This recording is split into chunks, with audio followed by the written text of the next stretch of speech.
do 28 ao 30. Leamos.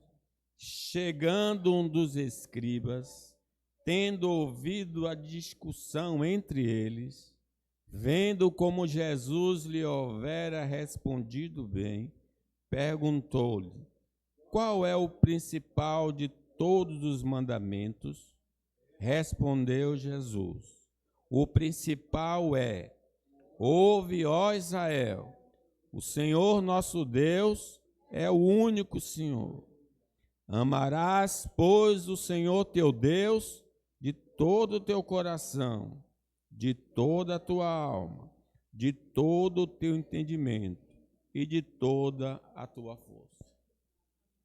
Eis o nosso dever supremo, a nossa maior obrigação: amar a Deus.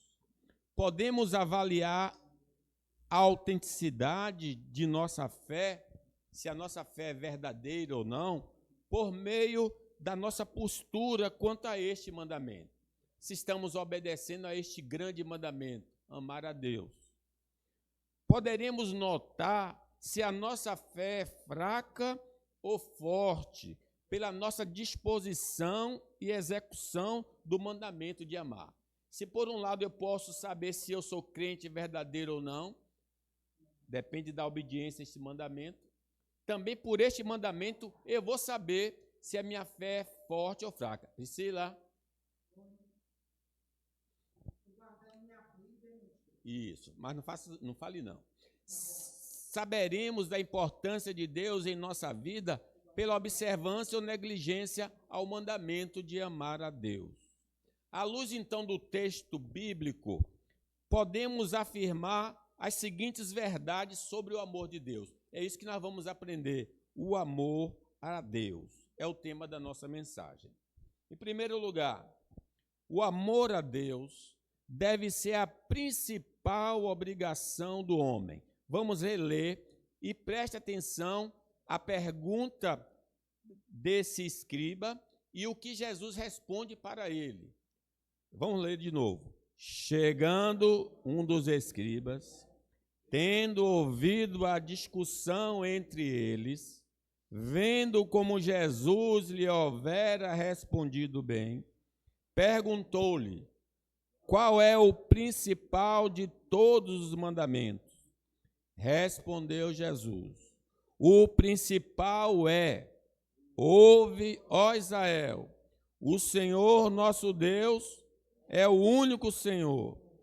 Amarás, pois, o Senhor teu Deus. E aí vai descrevendo como amar ao Senhor.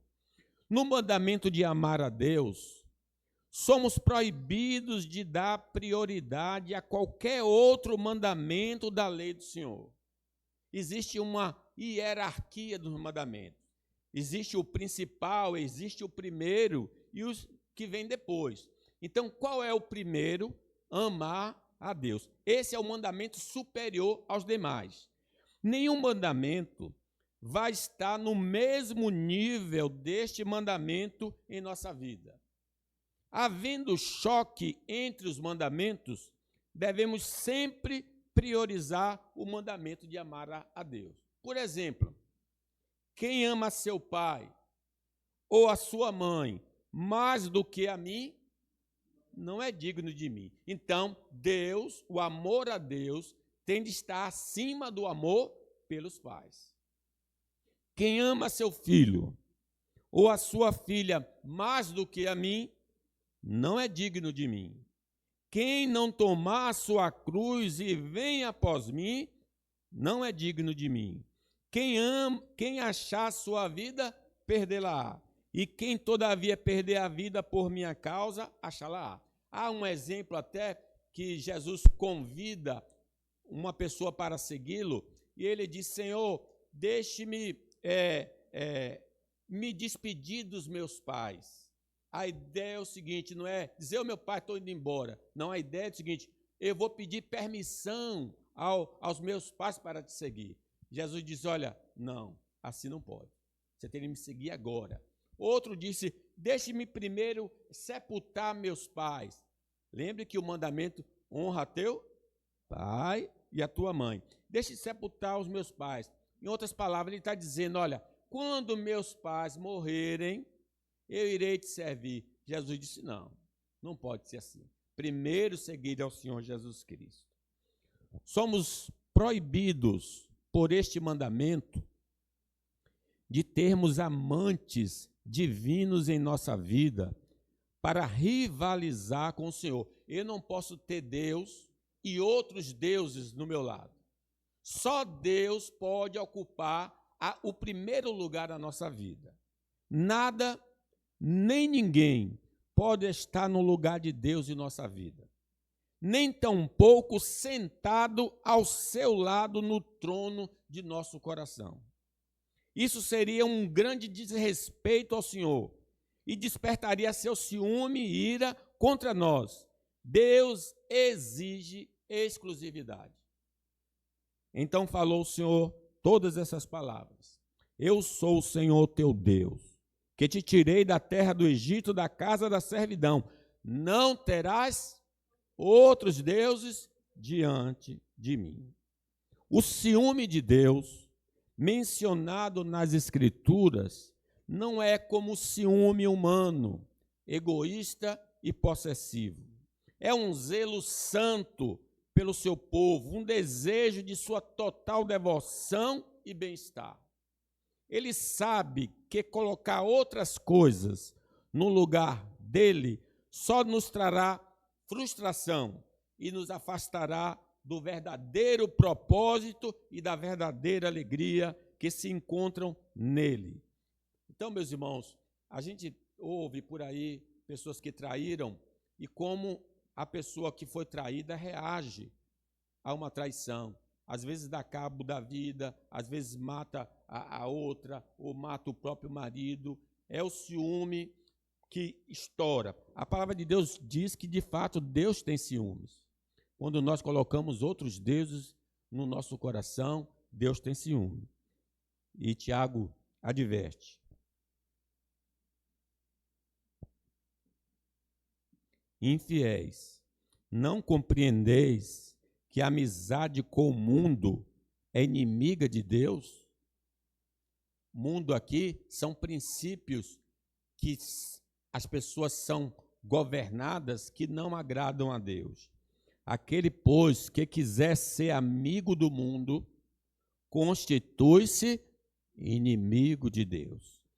Ou supondes que em vão afirma a Escritura, é com ciúme que por nós anseia o Espírito que ele fez habitar em nós? Caso, irmãos, tenhamos amor por Deus, nossa devoção será exclusiva a Deus.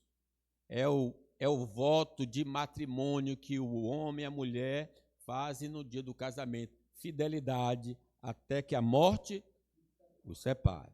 Não iremos prestar culto a Deus a não ser ao nosso Deus. Para nós, só Ele é digno de todo louvor e adoração. Só iremos adorá-lo segundo as regras das Escrituras. Essa é a essência de um coração verdadeiramente apaixonado por Deus. Uma devoção exclusiva e um culto sincero, fundamentado na palavra. Lembra de Sadraque, Mesaque e Abednego, quando foram obrigados a adorar outros deuses, com risco de perder a vida?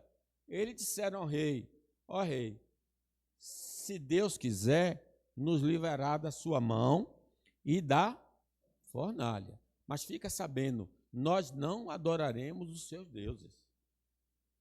Essa é a fidelidade que precisamos prestar ao Senhor. Não há, então, espaço para ídolos, sejam eles imagem de escultura, e a gente só se apega à imagem de escultura, mas não é só imagem de escultura, bens materiais, a busca incessante por aprovação humana, ou mesmo a exaltação de nosso próprio ego. Nosso coração anseia unicamente por Ele, e nossa maior alegria reside na presença dele. Nem dinheiro, nem pai, nem mãe, nem bens, nada pode ocupar ou estar junto com Deus em nossa vida. Expressamos amor ao Senhor usando o seu nome de forma responsável. Lembra do mandamento? Não tomarás do teu Deus. Eu tenho amor por Deus. Se eu tenho amor por Deus, eu tenho respeito ao seu nome. Não vou jurar falsamente em seu nome, profanando os seus meios de graça, a ceia, o batismo, ridicularizando as obras da criação, o que Deus criou, e seus atos salvadores no Velho Testamento, no Novo, ou a morte de Cristo por nós na cruz. O amor genuíno por Deus se traduz em uma postura de profundo respeito e reverência em relação a tudo que se refere a Ele. Seu nome, seus meios de graças e suas obras. É um amor que se manifesta não apenas em palavras, mas em atitudes que honram a sua santidade e reconhecem a sua dignidade. Desde o nascente do sol até o poente, é grande entre as nações o meu nome, diz o Senhor. Eu tenho respeito por Deus. Nosso amor por Deus se demonstra reservando um dia inteiro para o culto público, culto familiar, culto privado. O culto público nos edifica em conjunto. O culto familiar fortalece os nossos laços espirituais em casa. E o culto privado nutre nossa relação com o Senhor. Nesse dia, usamos para ler e meditar a sua palavra. Como é que eu amo a Deus e não gosto de adorar a Deus? Alegrei-me quando me disseram, vamos à casa do Senhor. Sua palavra nos instrui, nos consola, nos corrige e nos transforma. Dedicar tempo para absorver os seus ensinos é uma demonstração de nosso desejo de conhecer e seguir a vontade do Senhor. Procurando também fazer caridade para com os filhos de Deus e os homens que é a sua imagem e semelhança. Lembra-te de santificar o sábado. 6 dias trabalharás e farás toda a tua obra.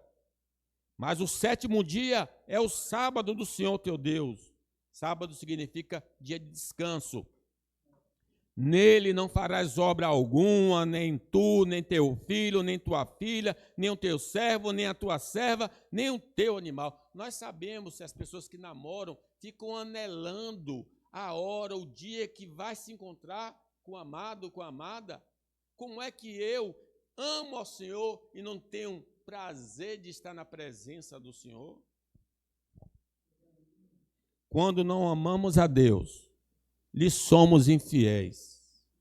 Se não temos amor por Deus, não o respeitamos. Caso não amemos o Senhor, lhe negamos a adoração. Quando não amamos a Deus, não queremos estar com Ele por um determinado tempo. Este é o nosso grande pecado. Ele nos levará à morte eterna. Como necessitamos nos arrepender? Precisamos de Jesus para sermos perdoados dessa terrível falta. O maior pecado é não amar a Deus. E a palavra de Deus nos convida: arrependei-vos para que sejam cancelados os vossos pecados. A gente pensa em prostituição, pensa em beber e fumar. É verdade que essas coisas são pecados também, mas há um pecado maior do que esse: não amar a Deus, não ter tempo para Deus, não adorar a Deus, não considerar o seu nome e os seus feitos na nossa vida. Segundo lugar, amar a Deus deve ser de maneira integral. Vamos ler o 30? Amarás, pois, o Senhor teu Deus de todo o teu coração, de toda a tua alma, de todo o teu entendimento e de toda a tua força. O verdadeiro amor de Deus começa em nosso interior, começa no nosso coração, pensamentos, sentimentos, vontades, intenções. Nossos pensamentos para com o Senhor são elevados ou devem ser elevados. Quando amamos a Deus, nossos pensamentos naturalmente se voltam para Ele com reverência, admiração, gratidão. Meditamos em sua grandeza, em seu amor, em suas obras. Nossos pensamentos não são casuais ou superficiais, mas sim elevados e cheios de apreço. Lembrando o Salmo de número 8. Ó Senhor, Senhor nosso, quão admirável em toda a terra é o teu nome. Tu puseste nos céus a tua majestade. Da boca de pequeninos e crianças de peito suscitastes força por causa dos teus adversários, para fazeres emudecer o inimigo e o vingador. Quando contemplo os teus céus, obra dos teus dedos, e a lua e as estrelas que estabelecestes, que é o homem que dele te lembres, e o filho do homem que o visites. Então ele está admirado pelas obras maravilhosas de Deus. Quando amamos a Deus, existe em nós disposição para expressarmos nossa atração por Ele. O amor genuíno busca naturalmente a expressão. Sentimos um desejo profundo de comunicar nosso amor a Deus através da oração, através do louvor, através da adoração e da obediência. Essa disposição não é forçada, mas flui espontaneamente de um coração cativo por Ele. Como suspira a corça pelas correntes das águas, assim por ti, ó Deus, suspira a minha alma. A minha alma tem sede de Deus, do Deus vivo. Quando irei e me verei perante a face de Deus? Nossa motivação para com o nosso Deus é cheia de boas intenções. Nossas motivações não são egoístas. Eu não venho à casa de Deus para ter bênçãos da vida. Eu venho na casa de Deus para adorar a Deus. E as bênçãos dessa vida acabam sendo derramadas na minha vida. Nossas motivações não são egoístas ou visam um ganho pessoal, mas sim surgem de um coração grato e desejoso de fazer sua vontade. Quando esse amor genuíno floresce em nosso interior, ele inevitavelmente se manifesta em nossos pensamentos, palavras, ações, transformando toda a nossa vida em uma expressão de devoção ao nosso Deus. Que esse amor continue a crescer e a nos moldar cada dia mais e mais a imagem do Senhor Jesus Cristo. Bem sei, meu Deus, que tu provas os corações, diz a palavra de Deus, e que da sinceridade te agradas. Eu também, na sinceridade do meu coração, dei voluntariamente todas essas coisas. Acabo de ver com alegria que o teu povo que se acha aqui te faz ofertas voluntárias. Senhor, Deus dos nossos pais, Abraão, Isaque, Israel, conserva para sempre no coração do teu povo estas disposições e pensamentos, inclina-lhe o coração para contigo. É a disposição. Por isso que um pastor é sofrível quando um pastor está na frente da igreja. Irmãos, venham para a igreja, irmãos, venham para o culto. Meus irmãos, quando o pastor está usando essa linguagem, significa que o amor por Deus na congregação está murcho. Porque os que estão namorando não querem nem saber de horário, eles estão procurando. Abrir uma brecha, eles vão ao encontro da pessoa amada. Nosso amor por Deus não deve ser demonstrado segundo o nosso coração, mas de acordo com sua palavra revelada. Desejamos agradá-lo conforme suas preferências reveladas na Bíblia. Claro, quando você vai dar um presente a namorado ou namorado, você procura saber o que ele gosta. Você não dá o que você pensa, você procura saber o que ele gosta para dar esse presente. A Bíblia serve, então, como padrão objetivo pelo qual nosso amor e nossa adoração devem ser moldadas. O que é que eu posso fazer que agrada a Deus? Pergunte às Escrituras. A Escritura vai lhe apontar o caminho.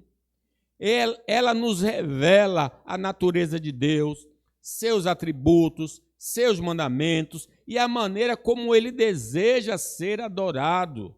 E Jesus, para simplificar essa ideia de como amar a Deus, ele diz: olha, se alguém me ama, guardará a minha palavra. E meu Pai o amará, e viveremos para ele e faremos nele morada. Quem não me ama, não guarda as minhas palavras. E a palavra que estás ouvindo não é minha, mas do Pai que me enviou. Mostramos nosso amor por Deus ao seguir a sua palavra. Buscar entender e viver de acordo com os ensinamentos da Bíblia é uma forma prática e verdadeira de expressão deste amor a Deus. Isso vai além dos sentimentos, é uma resposta consciente e é um sintoma de que, de fato, nós estamos em sintonia com a vontade de Deus.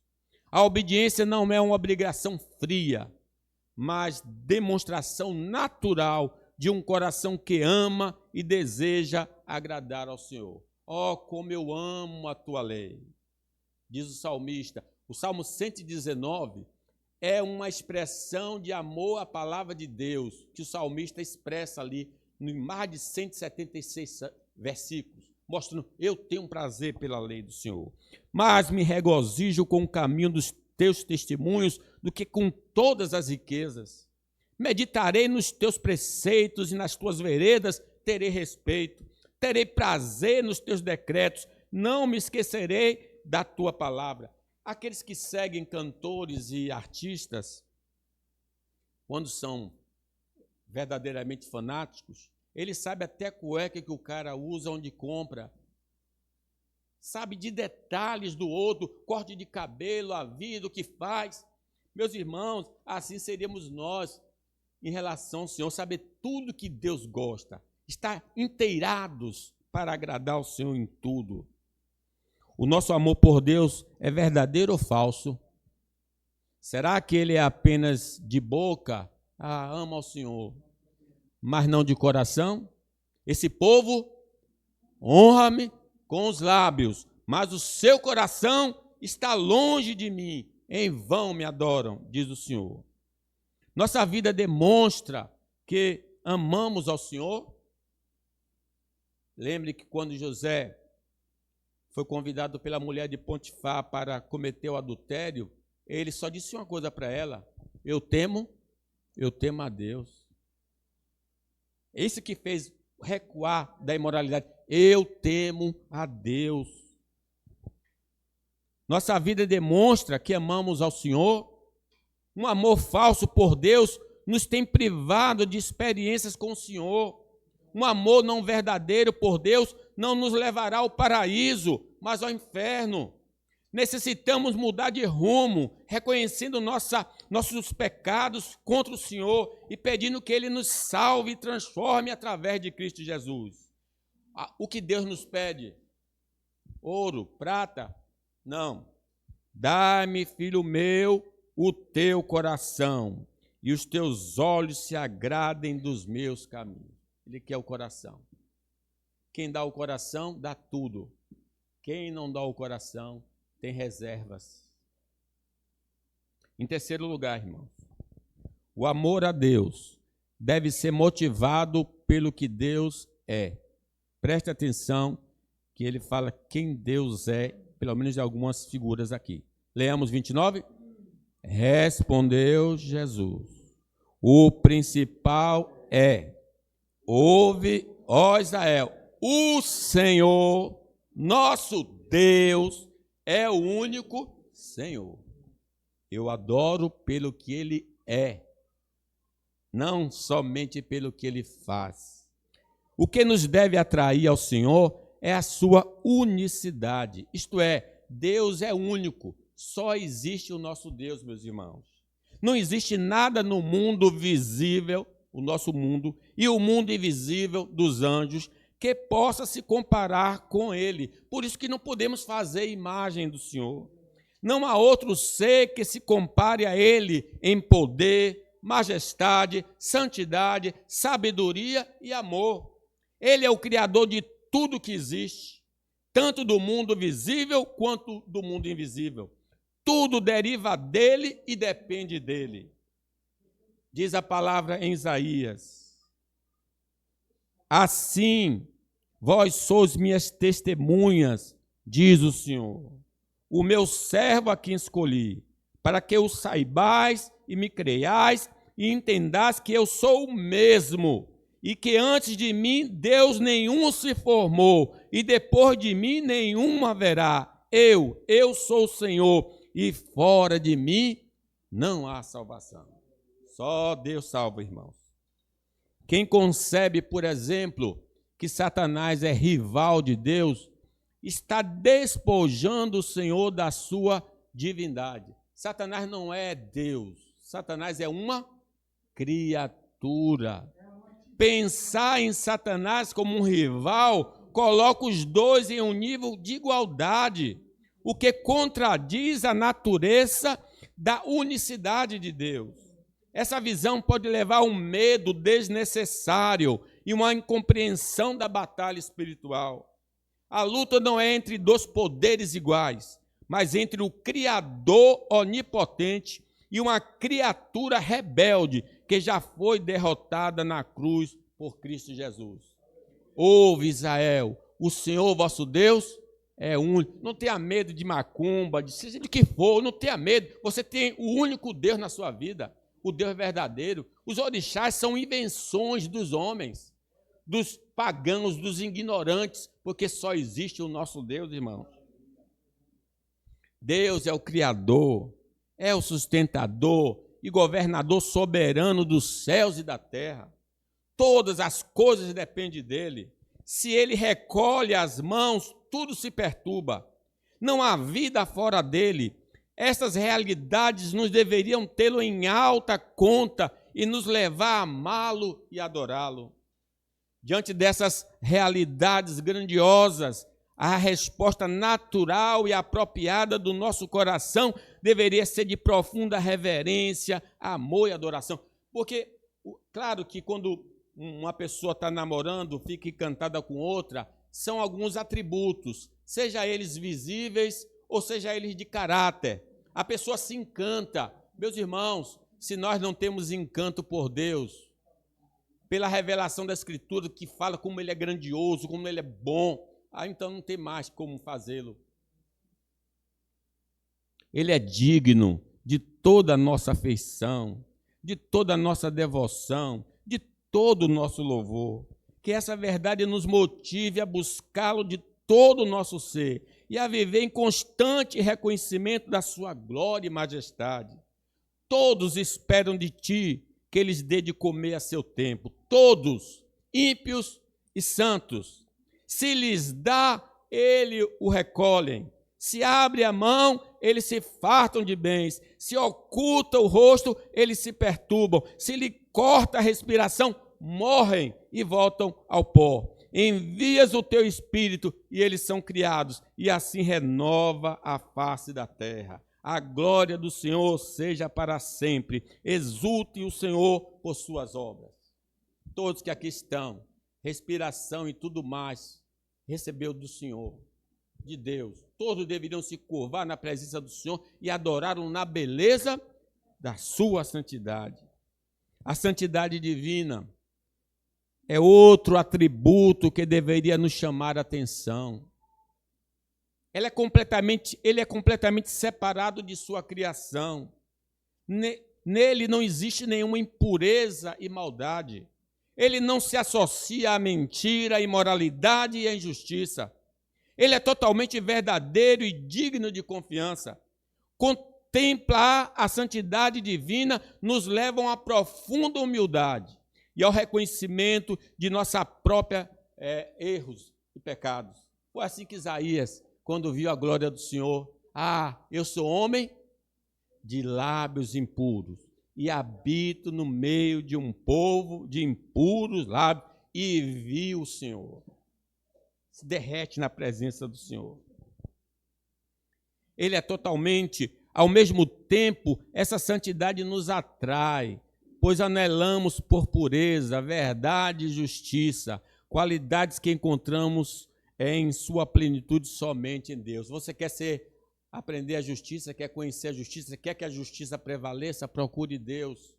Você quer ser uma pessoa pura, procure Deus, que Ele vai te purificar. Deus é o máximo, irmãos. O amor de Deus deveria nos deixar boquiabertos. Ele deu seu Filho por nós, pecadores.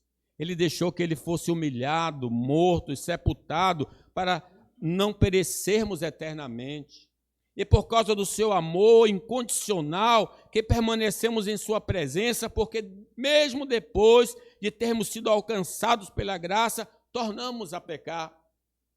O seu amor por nós nunca diminui e acaba. Amém. É esse amor surpreendente e perseverante que transforma nossas vidas e nos capacita a amá-lo em resposta. Que possamos sempre nos maravilhar com a profundidade deste amor e viver em constante gratidão por causa dessa grande salvação. Porque Cristo, diz a palavra, quando nós éramos ainda fracos, morreu a seu tempo pelos ímpios. Dificilmente alguém morreria por um justo, pois poderá ser que pelo bom alguém se anime a morrer. Mas Deus prova o seu amor para conosco pelo fato de Cristo ter morrido por nós, sendo nós ainda pecadores. É uma graça, esse amor do Senhor, o amor de Deus devia nos constranger, irmão. Deus amou o mundo de tal maneira que deu seu Filho unigênito, para que todo aquele que nele crê não pereça, mas tenha a vida eterna. Não podemos também descartar a justiça divina. Ela nos revela que Ele não deixa de punir o pecador. Deus é justo. Para Ele continuar justo e nós termos acesso ao paraíso, o Filho de Deus se fez homem e cumpriu as exigências da lei em nosso favor. Ele morreu pelos nossos pecados, segundo as Escrituras. Quanto aos pecadores que não creram nas boas novas de salvação, no Evangelho, serão justamente lançados por Deus no inferno devido aos seus pecados. Por isso, irmãos, Deus é amor, mas também é justiça. Não devemos brincar com Deus. Diz um cântico, pois Ele está na sua mira. Portanto, a justiça divina não é algo a ser temido por aqueles que se refugiam em Cristo, pois Ele levou sobre si a nossa condenação. Nenhuma condenação há para aqueles que estão em Cristo Jesus, o nosso Senhor. Para os que rejeitam essa oferta a Jesus, o Evangelho, a justiça de Deus se manifestará em sua plenitude. Essa realidade nos motiva a compartilhar as boas novas de salvação. Não há outro caminho de salvação a não ser a fé em Jesus. Não fique contando com seus parentes porque ele é bonzinho, tem um comportamento decente, que ele vai para o céu. Não, ele precisa ser lavado no sangue de Jesus. Por isso pregue o Evangelho a tempo e fora de tempo. Em último lugar, irmãos, o amor a Deus deve ser estimulado pela nossa relação com Ele. Ele falou quem Ele é em algumas palavras, mas preste atenção que Jesus fala aqui de algo que nós temos com Ele. Há uma relação nossa com Ele. Versículo 29 e 30, leiam, em favor. Respondeu.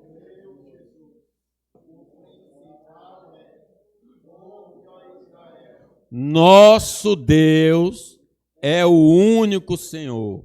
Amarás, pois, o Senhor teu Deus. Ele é o meu Deus, é o seu Deus, é o nosso Deus. Nossa relação com Deus começa no ato dele ter nos criado. Ele nos criou à sua imagem e semelhança. Somos propriedade do Senhor por direito de criação. Nós somos pertencentes a Deus porque Deus nos criou. Ele nos concedeu alguns dos seus atributos comunicáveis. Nós somos a imagem e semelhança de Deus. Fomos criados por Ele para Ele. Lhe devemos nossa existência e manutenção. É nosso dever amar, obedecer e adorar a Deus. Essa compreensão da nossa origem, propósito e dependência de Deus estabelece a base para um relacionamento correto e significativo com Ele, fundamentado no amor, na obediência e na adoração. Você foi criado por Ele. Você foi criado para Ele.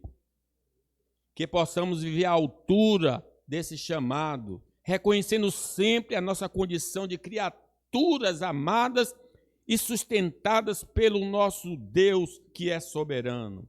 Diz o Salmo 24, ao Senhor pertence a terra e tudo que nela se contém, o mundo e os que nele habitam. Tudo é de Deus. Para onde você olhe, tudo pertence a Deus. E se você olhar para si, vai chegar a essa conclusão: eu pertenço ao Senhor. Nossa relação com Deus é ampliada por Ele, nossa relação com Deus é ampliada por Ele, nos remir de nossos pecados, por ter nos remido de nossos pecados. Estávamos escravizados por causa do pecado, a velha natureza, ao mundo e ao diabo, mas Deus, através de Jesus, nos libertou das forças escravizantes, porque seu Filho vos libertar, verdadeiramente sereis. Ele é agora nosso proprietário por direito de redenção. Não só criação, ele lhe livrou da morte, então agora você é propriedade de Deus 2 vezes. Ele é agora nosso proprietário por direito de redenção. Além disso, nos livrou da condenação eterna, levando nossos pecados por meio do Senhor Jesus Cristo.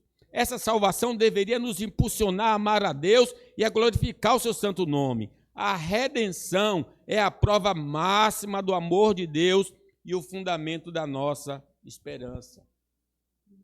Que essa verdade, irmãos, continue a inflamar nossos corações e a motivar uma vida de gratidão, amor e serviço ao nosso Redentor.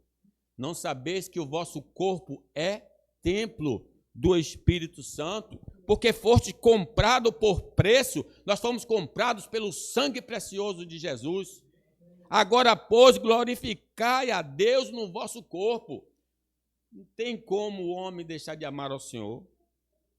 Ao ouvirmos o Evangelho, por obra do Espírito Santo, nós reconhecemos Jesus como o nosso Salvador e Senhor de nossa vida. Nós, voluntariamente, professamos nossa fé nele e prometemos obedecê-lo incondicionalmente. Isso aconteceu no batismo, na profissão de fé. Nós fomos unidos a ele pelo batismo, em nome do Pai, do Filho e do Espírito Santo. Estamos em aliança eterna com Deus. É um casamento indissolúvel, não pode terminar. Nós prometemos servir e amar a Deus de todo o nosso coração, para todo sempre. Que essa aliança que firmamos com Deus continue a ser a força que nos move a vida, guiando nossos passos, moldando nossos desejos e nos capacitando a amá-lo e servi-lo com alegria e fidelidade. Ah, como eu amo ao Senhor! Deveria ser a nossa expressão. Lembra que Ana, ali Samuel, ela não tinha filhos, e ela então fez um voto: Senhor dos exércitos, se o Senhor for benigno e atentares para a aflição da tua serva, e de mim te lembrares, e da tua serva te não esqueceres, e lhe deres um filho varão, ao Senhor darei por todos os dias da minha vida. Nós fizemos mais do que Ana. Nós não consagramos nossos filhos, nós nos consagramos a Deus. Nós dissemos assim: estamos nos consagrando a ti somente. Nós pertencemos ao Senhor. Não podemos oferecer os membros do nosso corpo a um outro Deus, sendo propriedade de Deus duplamente. Como é que não temos tempo em nossa agenda para adorar a Deus?